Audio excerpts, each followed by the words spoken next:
Hello दोस्तों, मैं सिमी त्रिपाठी अपने चैनल पे आप सभी का स्वागत अभिनंदन करती हूँ फ्रेंड। और हम दीदी मम्मी तीनों लोग मिलके एक बहुत प्यारा सा देवी गीत लेके आए हैं, आप लोग सपोर्ट करिए। गलिया के गलिया फेरई मलनी के बिटियावा हो के मोलई है ना, हो के हो लई है ना। हमारे अड़हुल के हरवा हो के नालई है ना, हमारे अड़हुल के हरवा हो के नालई है ना। गलिया के गलिया फिरई मलनी के बिटियावा हो के नालई है ना, हमारे अड़हुल के हरवा हो के नालई है ना, हमारे अड़हुल के हरवा हो के नालई है ना। ऊँचे रे मंदिरवा से बोले शीतला मैया हो कि हमारे बहना हो कि हमारे बहना, तोहरे अड़हुल के हरवा हो कि हमारे बहना, तोहरे अड़हुल के हरवा हो कि हमारे बहना। ऊँचे मंदिरवा से बोले शीतला मैया हो कि हमारे बहना, तोहरे अड़हुल के हरवा हो कि हमारे बहना।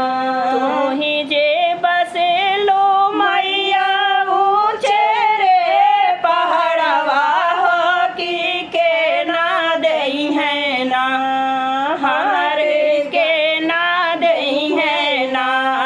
हमारे अड़हुल के दमवा हो कि के ना दई है ना, हमारे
चुनरिया हो कि हमल बेना तू ही जे बसेलू मैया अपने मंदिरवा हो कि के हो दई है ना हाँ कि के हो दई है ना हमरे चुनारी के दमवा हो कि के हो दई है ना हमरे चुनारी के दमवा हो कि के हो दई है ना तू ही जे बसेलू मैया अपने मंदिरवा हो कि के हो दई है ना हाँ कि के हो दई है ना हमरे चुनारी के दमवा हो कि के हो दई है ना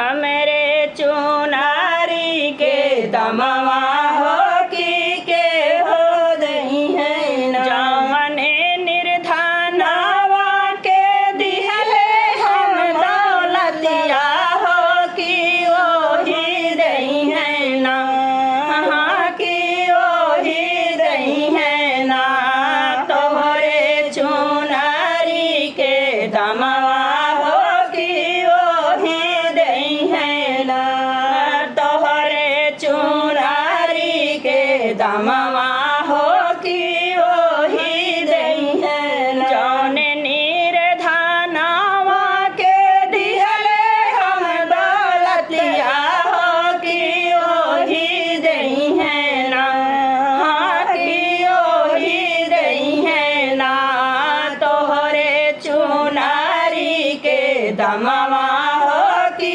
ओही दई है ना गलिया के गलिया घूमे मनिहर के बेटौआ हो कि के हो लई है ना हाँ कि के हो लई है ना हमरे धुड़िया कंगनवा हो कि के हो लई है ना हमरे चूड़ी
दमवा हो के हो दई है ना।